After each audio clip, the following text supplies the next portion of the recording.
ये जिस जगह भी हम मौजूद हैं ये मस्जिद कोफा है और ये तकरीबन 5000 साल पुरानी मस्जिद है। हज़रत नूह अलैहिस्सलाम का ये घर हुआ करता था और तूफ़ान नूह का जो पानी निकला था, जिस संदूक से निकला था, वो भी इस जगह से निकला था। और मौला अली की शहादत भी इसी मस्जिद में हुई है।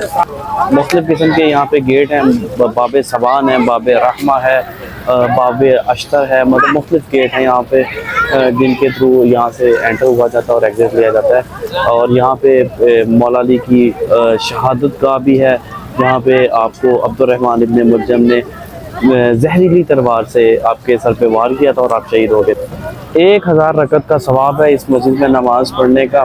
और यहाँ पे अगर कोई वैसे भी फारिग भी बैठा रहता है तो उसको इबादत का ही सवाब मिलता है। माशाल्लाह बहुत वसी और अरीज़ मस्जिद है और बहुत ही खूबसूरत आर्किटेक्ट का जो है वो इसके ऊपर मुसव्विर कारी के लिए बहुत खूबसूरत आर्किटेक्ट है इस मस्जिद का। और गुंबद भी बनाया गया है यहाँ पे मौला अली की महराब के ऊपर, वो पीछे आप देख सकते हैं। शहर कोफा में इस टाइम मस्जिद कोफा के अंदर मौजूद हैं। मुख्तलिफ़ अम्बिया इकराम के यहाँ पे मुसल्ला जात मौजूद हैं। मुसल्ला और मकाम से मुराद ये है कि यहाँ पे मुख्तलिफ़ अम्बिया, औलिया और फरिश्तों ने आके जो है इबादत की है। ये इबादत गा रही है मुख्तलिफ़ अम्बिया इकराम की। ये मकाम नबी अल्लाह इब्राहीम है। यहाँ पे 2-2 रकत नमाज करके 4 रकत नमाज पढ़ी जाती है। 2 रकत नमाज यहाँ पे मकाम हज़रत खिज़र अलैहिस्सलाम अदा कर ली है। 2 रकत नमाज दक्कतुल क़ज़ा और 2 रकत नमाज बैतुत तश्त। अभी जिस मकाम पे खड़े थे वो मकाम दक्कतुल क़ज़ा है। यहाँ पे मौला अली अपनी अदालत लगाया करते थे और फैसले किया करते थे। मौला अली के फैसले आज भी दुनिया भर में कानून की तरह देखे जाते हैं। जो फैसले आप फरमाया करते थे वो अदल और इंसाफ पर मबनी होते थे। इसके बिल्कुल पीछे देखें तो एक और मकाम है, ये मकाम बैतुत तश्त है। और इस मकाम पे एक लड़की थी जो हमला हो गई थी और उसके पेट में जून चले गई थी। जून उसका खून चूस के बरी हो गई थी, जिसकी वजह से वो ऐसा महसूस होता कि हमला हो गई है। उसके भाई उसको कत्ल करने वाले थे कि उसका फ़ैसला हज़रत अली के पास आ गया।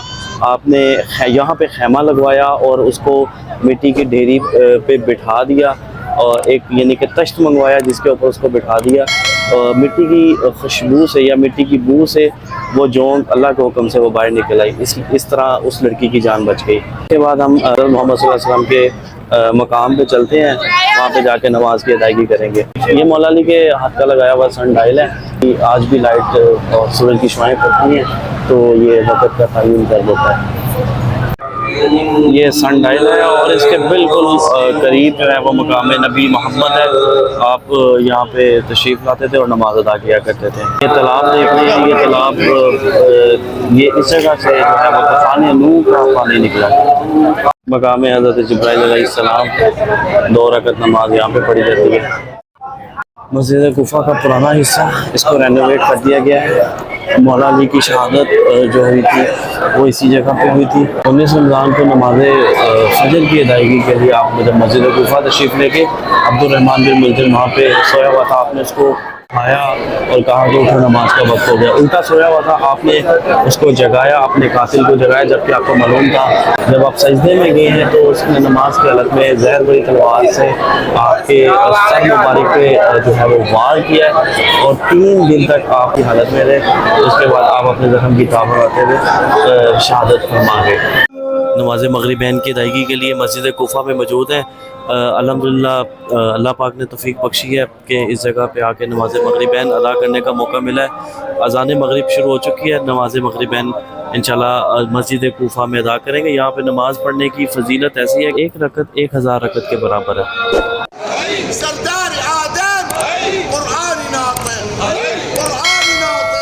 इस जगह ये हम करें मस्जिद कोफा का हिस्सा है और ये मस्जिद कोफा के बिल्कुल साथ अटैच है।